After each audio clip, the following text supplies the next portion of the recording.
My uncle Frank White, he played with Little Walter. My dad backed John Lee Hooker, Okay. Memphis Slim. I know he did a couple of concerts with Sonny Terry and Brownie McGee. I think he might have just supported them. I don't remember who else. Yeah, I know he played with Bill Monroe, who's a bluegrass player, you know, who wrote Blue Moon in Kentucky, that Elvis did, on the B-side of his first single. He worked with him. Loads of them. And were you aware back then that he was working with them? Well, I wasn't even born, you know. Oh, you were? Yeah, I'm not that old. Okay, no, I was thinking maybe the blues, but when did he play with them? Early 60s. Oh, early 60s. Yeah, like Okay. 61, 62, about that kind of period of time. Okay. And I was wondering, because I read your bio and you were saying your dad had the guitar underneath the couch. Underneath the sofa, yeah. Sofa, yeah. And when did you actually start to play the guitar then? Me? Yeah. When I was about 6, you know, is I pulled the guitar from under the sofa, because he used to leave loads of guitars all around the house, but that was the one that I couldn't touch. So of course, that was the one I went for. And what was so special about it for him? It was a 1963 Fender Strat, which was a great guitar, and that was it was his main working guitar, you know, and he didn't want me basically messing it up, so I pulled it out. It looked like a spaceship to a 6-year-old boy, you know, and I just thought, whatever that does, I want to find out what it is, you know, whether it's a tease made or it's a shotgun or whatever. I've got to find out what it does, you know. And he walked in the middle, because he'd had an accident at work. He used to be was a steel worker as well, and he'd hurt his hand on a lathe.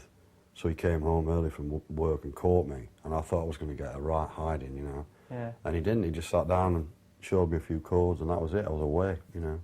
Okay. And what was the first song you actually could play on the guitar? First song. It's actually on the record. It's a song called "Who's Gonna Shoe Your Pretty Little Feet" that my mother used to sing to me. I think that was one of the first things I ever learned. And why? Why did you want to learn that song? Because it's a beautiful song. You know, I used to harmonise when my mum showed me how to sing harmonies, you know, so I'd just play that track with her, because it was, you know, nice to sing. Okay. Your first own song that you wrote, do you still remember that? Vaguely, yeah. I think I wrote some kind of doo-wop thing, you know, when I was about 8 or 9, something like that. I think it was pretty rubbish. I don't really remember it. But I started writing songs when I was very young, and I can't remember which one it was. I can't remember what they called it, but it was probably terrible. Okay, and what was the first song you were really actually proud of? That I wrote? Yeah. I wrote a song called "Swimming in the Heart of Jane" when I was on my 16th birthday, that I knew was really good. That was the first one I thought, oh, that's actually quite good. It doesn't sound like anyone else. And, you know, all the bits work, you know. Yeah, that was the first one. And do you still play it, or? Occasionally, yeah. Yeah.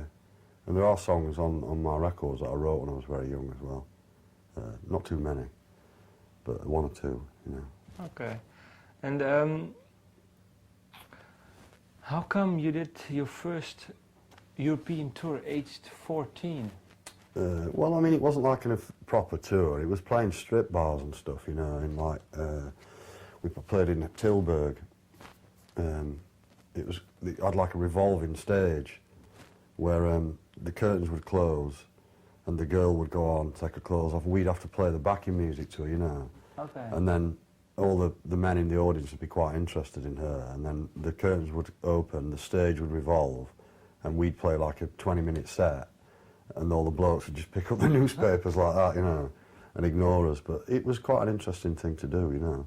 And with whom did you do it? It was the Chuck Fowler rock and roll experience. Yeah, and he was a friend of my dad's. He used to play keyboards, piano. He was a brilliant keyboard player. He's dead now, bless him. But I was very young, and they were all quite old. You know, they're all in the 50s. You know, and I got the job basically because no adult would do the tour. They couldn't do it. They were all busy, all the other musicians that he knew, and basically the only person who was available was a snotty little kid who was 14 years old who could play guitar, you know. And what songs did you play then? What songs? Yeah. Like Chuck Berry and Jerry Lee Lewis, you know, and lots of Elvis stuff, you know. Like rock and roll, you know, Gene Vincent, all that kind of stuff. Okay. I love it. Still do. Okay, and how do you look back now on the Longpigs? I don't really look back. No? You know. No, I don't think it's healthy to look back, you know. You know, I look back at the Longpigs, I suppose, in not very positive light, really. How come? Because it was great at first, and then it wrapped, because we were on tour so much, you know, we were on tour for like 5 years, you know, and it destroyed the band, you know. We should have not been on tour that long, and it descended into like the usual sort of flurry of, you know, booze and drugs, you know, and that destroyed the band, and it nearly killed me, you know. And I'm surprised, I suppose I'm surprised that there wasn't a body in that band, you know, that someone didn't die, because it got very serious, and I hated that, you know. And it was sad to see people that I loved, you know, just fuck themselves up, you know. But do you still speak to them, or? I speak to Simon. Simon lives in Sheffield. I hardly ever see the drummer D, and Crispin, the singer, he lives in London, so I don't really see him, you know. I've got no problems with anybody. No, but you were saying it was, yeah. You know, well, Simon, the bass player, Simon, he played with my solo band for quite a while, and then he's doing his own thing now, so we're cool, you know. And you were saying Pulp rescued you? Yeah, I think, really. They put me back on track, you know, because I'd turned from a musician that drank a bit into a drinker that played a bit of music, you know what I mean? Yeah. And it's that balance is not right, you know, and it focused my lens, if you like. But did you know you were turning in, like you were saying, from a musician who drank a bit to a drinker who... Well, you don't. It's a gradual process, yeah. you know. But when did you find out for yourself? When were you aware? Christmas 1997. Oh, that was your breaking point. I snapped completely. And I came home after a 9.5-month tour, pointless 9.5-month tour of America, and I was just a complete mess, you know. And it's strange, you know. It's quite easy to get to that point, you know. And I'd lost my faith in music completely, because, you know, playing these dives in America for no reason at all was soul destroying, you know. And you know, playing with Pulp. Well, for a start, it was playing with my friends, you know, because I'd known them, like Steve, the bass player, I'd known him since I was a kid, you know. We went to infant school together. And all the rest of the band I'd known since I was early teens, you know. So it was like kind of playing with family, really, rather than, you know, a bunch of arsehole pop stars, you know. And it was really refreshing to play with people who actually enjoyed what they did, you know. And it just got me back into it, you know. And when did you get, do you still know when you got your faith back in music then? Was it during that time, do you know? Yeah, pretty much straight away, you know. Okay. And, you know, I lost faith in the Longpigs, really. Yeah, I know. Okay, and I didn't really, you know, it's, you know, I'd never really lost faith in music as no, such. I was thinking, okay. But you know, is to play with that band and, you know, earn my living doing that. I just couldn't see a future in that at all, you know. I mean, you know, most people in their lives get to some point where, you know, they're at a crossroads and they're very unsure about what they're going to do, you know, and I hit that point at that stage. Thankfully, it's way in the past, you know. And when did you decide then to actually turn the way the way you are walking right now? When did you decide that? Was there one special occasion, or? It was an accident, really. I got left with some studio time in a studio in Sheffield, and nobody else wanted it. So I took the time and basically just wrote some songs over 6 or 7 days, and that was the first album. And I played it to very few people. I played it to to Jarvis Cocker and to Steve Mackey out of Pulp, and they really liked it. So they kind of encouraged me to do it, you know. But did you actually beforehand wrote some songs the same way you wrote them in that 6 to 7 day period, or was it completely different from the stuff you did before? Or? Completely different. But how come you then turned this way? How come I turned that way? Yeah, I mean you were left with some spare studio time, but why did you decide to make this sort of songs then? I don't know. I didn't decide to do anything. No, but I mean, it just came naturally. Okay. You know, and it was the most natural thing that I'd ever done, really. You know, because a lot of times, you know, you sit for months in studios and waste your time. You get good at video games and playing pool, you know, and waiting to do your bit. And doing this was a really fast process, and it got out a lot of my system, you know, that I wanted to do. I didn't originally think I was going to be a singer. Actually, I was going to get a singer in, because most singers, most singers I've ever worked with are complete dickheads, you know, and so the idea of me being a singer was turning yourself into a dickhead. Yeah, yeah, pretty much. Yeah. So, and I you know. But who did you have in mind, for example? What do you mean? Singer. Oh well, I tried. I asked a few. But nobody could sing how I wanted it to be sung, you know. I wanted a deep voice. And most singers that I knew have got really high, kind of, almost female voices. So I just did it myself. And I only intended it at first to just kind of, to just sit on a shelf, you know, and never really come out, you know. I just played it, like I said, I played it to a few people, and one of my friends sent it to a record company, Satanta Records. And they rang me up and just said, oh, we want to stick this CD out. I thought it was hilarious, you know. So I thought, all right, fuck it, I'll do it, you know. It'll be funny. And it ended up not being funny. It ended up getting really good reviews. And it shocked me, you know. Yeah, why? Why did it shock me? Yeah. Because I didn't think people would like what I do, man, you know. It's because everybody's into boom, bam, crash, you know. They're not into something that's a bit more, a slower pace, you know. Yeah, I didn't think it would work, but it did. It did, yeah, now 3 albums already, no, 4, I mean. Well, I was wondering, maybe you can now, because now you are with the new album, Coles Croner. Just gonna make a different angle now.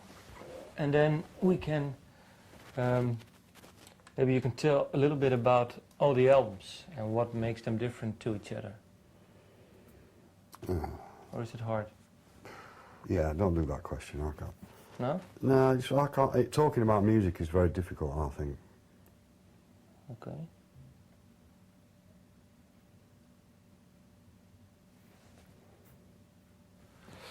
Then we'll just go to the other one. Well, there's a 2-year period between your last album and this new album. What have you been up to the 2 years? Because the first 3 albums, they came pretty quick. Well, it's because I didn't have a record deal, basically. Satanta Records went bankrupt. And I you know, had pretty much a year without a deal, you know. And what did I do? I did my rockabilly band, the Feral Cats, that was good. I did this kind of electro-billy weirdness called Teenage Werewolf that was good. Well, I enjoyed it, you know. Produced Nancy Sinatra's stuff. How come? How come I produced it? Yeah. Because she asked me. Okay, but why did she ask you? Because she likes what I do, I think. Okay, but... Well, I don't know how. Maybe she bought a CD. Maybe that's how she did it. Oh, but didn't she tell you? Because maybe she said, well, I want to work with you. Or maybe she said, well, because this. No, not. She just liked what I did. You Okay, know? now I was talking... There's no great mystery to it. There's no great, you know, smoke screen or anything. Yeah. She just liked what I do and asked me to produce stuff, you know. And Jarvis had written some songs.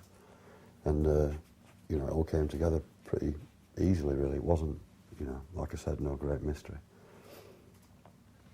And when did you start writing the songs for this album? For this album? Yeah? When I went, pretty much, well, I'd got a few, but pretty much when I went in the studio, you know, April last year. But is it always, do you write in when you are in the studio, or do you write at home too? Or? Both. Okay. Is most of the time, I don't sit down with the guitar and go, right, today I'm going to write a song. It's Coles Croner, the main track, came to me when I was pushing my sons on the swings. And the whole thing just bop in my head. I had to get my sons off the swings and run home with the pram as fast as I could, because it's like holding onto water in your hands, you know, it's just, the ideas just evaporate. And I got home as quickly as I could and taped it, and then just went back to the park, you know. Like, there's a lot of the songs, it'll be like when I'm at the supermarket, or it's when I'm being distracted, you know, doing something else, like mending the car, or the ideas come into my head. And are they then singing lines coming Everything. into your head, or Everything, the words, music too? the music, everything, all at Okay. once, boom, like that. And then I have to rush off somewhere and find a guitar quick and tape it. And the whole songs are just basic ideas, or? No, everything. And so for you, it's then really.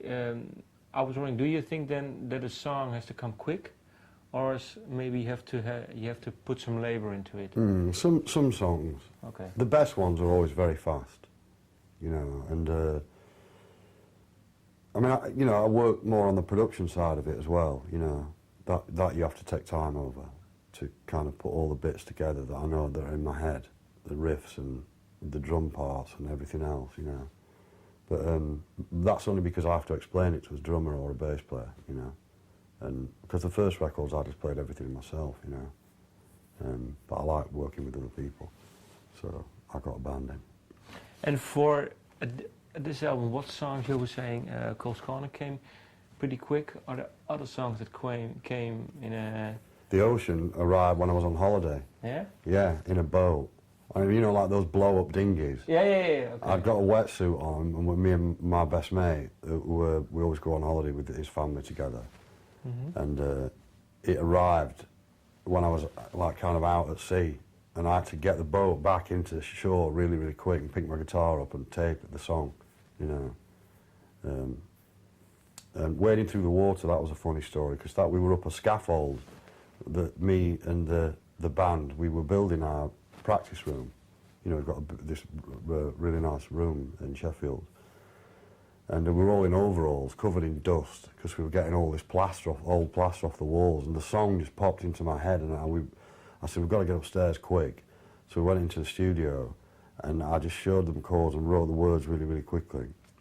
But I couldn't look at them, because they'd been wearing goggles, so they looked like pandas, you know. I know, yeah. And they looked really funny, so I couldn't look at them at all. And I said, I've burst out laughing, you know. And we just did that in one take, you know, and then went back to work, you know. But is it then good for you to wear some recording device in your Well, this is it. in your trousers, or Yeah, I should have an implant, I think, you know. or maybe some little thing, because some people do have it. It's a Yeah. little recorder that you Yeah. can just hum into. I always feel too self-conscious to use it, especially if I'm out. But I mean, these days people have mobile phones, don't they? And they have these earpieces, so they just spontaneously, suddenly, you know, in a supermarket queue. So it still freaks me out now. Yeah. All of a sudden, you've got somebody who's talking to themselves, you know. But it's quite unfair, really, because you can't spot anymore who's the real mental cases. You know what I mean? Yeah, I know what you mean. Yeah. Is he a nutter or is he just on the phone? Yeah, I know what you mean. Or someone just walking by you. Okay. Yeah. And why did you call the album Coles Croner? Why? Yeah. Some deep Because- mystery? No, it's not a deep. No, there's no deep mysteries. It's not done with mirrors. You know. Okay. Because it's a meeting place in Sheffield. Was for many. Some people of a certain generation still meet there. But my mother and father used to meet there, and my grandparents. And the building that it was named after, Cole Brothers, has long since been demolished. It got knocked down in 1969. But the area in front of it is still called Coles Croner. And what I like about that is the fact that it's not on any street sign. There's no maps. It just exists in people's hearts and minds. Do you understand what I mean? And I think that that's quite nice, you know, that it's something that the powers that be can't take away from us. You know, it belongs to us. And that's what I like about that. And is Sheffield for you, how important is it? Very. It's home, man. You know, wherever you come from, I think that you spend half your life trying to get away from your hometown, and I spent the other half of my life trying to get back. And when was the turning point for you? Trying to get away, and then when you said, well... You know, you got ambitions and stuff when you're a young man, you know. I wanted to travel the world, be a successful musician, all that, you know. And after I'd done a lot of... I've actually been around the world 8 times, you know, in my life, which is quite an experience, you know. Seen every state in America apart from Hawaii and Alaska. You know, most Americans won't have seen as much as I and other musicians have seen, you know. So it is, I'm very fortunate and lucky. I don't, you know, I'm not moaning about it. But it's, you know, you get a bit of perspective about your hometown when you're away, and I just missed it a lot. And what did you miss? The people, you know. Okay. Because we've got a great sense of humour in Sheffield. It's very self-deprecating, you know. You can never become a big head in Sheffield because they'll put you down straight away, you know. And I like that, you know, because it keeps me humble instead of, you know, being up my own arse somewhere, you know. And yeah, I love, you know, it's home. I mean, I don't think it's the best city in the world, you know, but it's the best city in the world for me. And that's the important thing, and I feel happiest there. I know I belong there. My family have lived in that city for 250 years. But because I think that's the thing too, because maybe it's not the best city, but because your heart is there and your memories are there, so... You know, and... but I do think it's a good place, you know. I think it's got a lot of good things about it, you know. But other people might not see it like that, you know, but I do. So, you know, as long as I'm happy, that's what's important, isn't it? That's true. Well, what are your plans then now for the near future? Well, loads of touring, more touring, and then some more probably. Yeah, just promote the record, you know, and then call me old-fashioned, but I'll probably record another album and do the same again, you know. Okay. And what are your... Do you still have ambitions? I mean, you want to become #1, you want to be, I don't know... No, I'd like a little bit of garden, that would be nice. A garden? Yeah. Okay. And maybe some chickens, you know, and a horse, that might be good. But no, not really, you know, I'm not a materialistically ambitious person at all. I suppose I'd like to continue doing what I'm doing and satisfy myself artistically. I think it'd be good by the time I get to be a really old man and snuff it. I'd like to, you know, be able to look back and say I did some good records, you know. And do you have in your head, let's say, some kind of ultimate song you have to write? Oh, there's always the songs. Yeah. No, because let's say when you start to write a song, then you still have some perfect sounding image. Does it always completely fulfill your, I mean, your thoughts you had about the song, or do the songs actually turn out a bit more? I'm happy with them, you know. Yeah, okay. But there's always more, you know. I mean, that's why I record really quickly. And I don't like to edit myself too much. You have to sit and do it, you know, really quickly and not spend ages analysing it. You just get it out and do it as quickly as possible because, well, A, I hate spending half my life in studios. I'd rather be doing something else because they're quite dull places. You prefer doing interviews? No, I prefer being in the studio. Okay. Now you were saying you just want to, you work quick and then... Yeah, then get on with my life, you know. But, no, you know, I'm looking forward to getting back in the studio and doing another record. It's always a challenge, you know, to see if you can push yourself further and further, you know. And I think all the records, there's been a development, you know, in the sound, and it's getting more honed, you know. And where do you want it to go? Do you already know? Do you have some kind of... Yeah, I've written a lot of new songs. You know, there are a lot that have popped into my head over the last... After I wrote that album, there was kind of a long period of time where I just didn't... Nothing came to me at all. And they tend to come in 2s and 3s, you know. You write one and then another one will pop into your head, you know, and then it'll be ages before you get any other ideas, you know. You feel like a vacant, you know, car park in your head. Okay. Well, thank you. Thank you.